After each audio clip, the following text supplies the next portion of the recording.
Satisfaction can be like an arrow.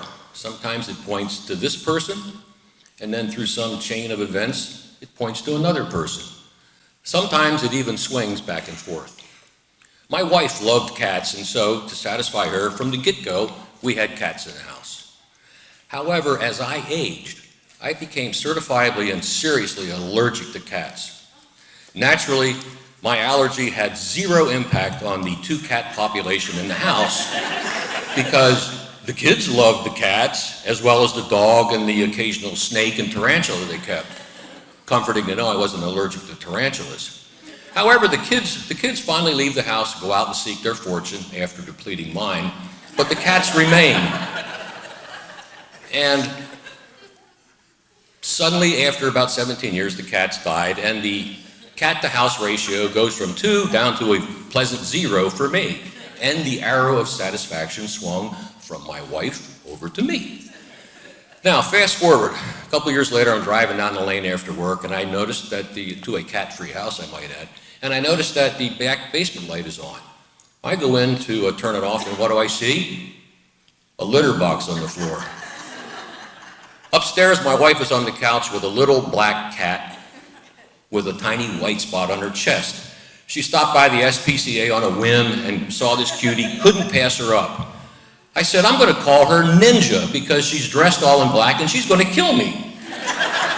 My wife said, no, it's been years, maybe you don't have the allergy anymore, and we should go tomorrow and get a companion for Ninja. So the next day, despite the insanity of it, and armed with an EpiPen and a rescue inhaler, we go and we get another cat, a little gray male cat. Appropriately, I named him Slate.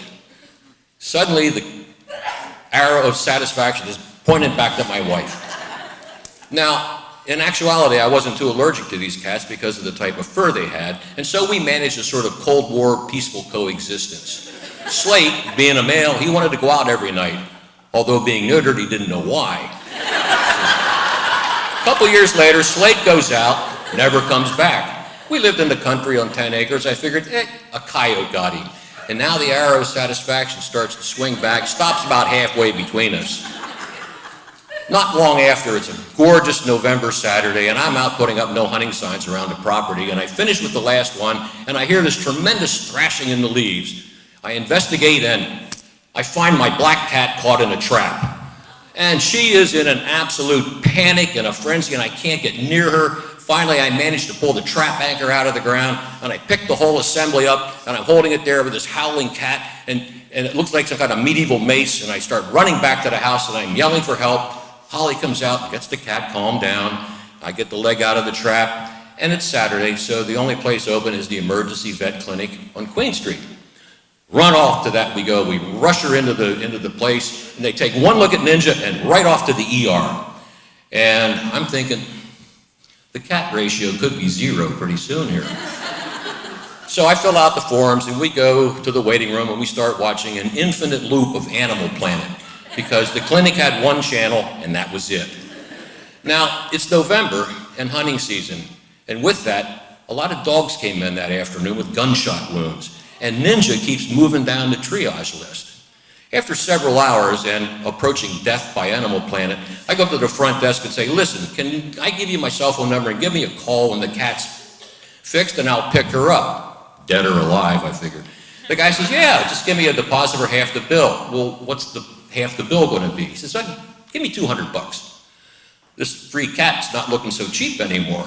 So, little credit card exchange, and wife and I are driving home.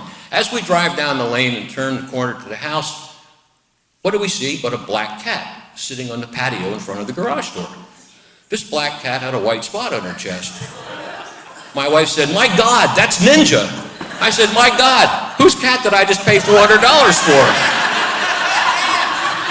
She said, well, it was a stray.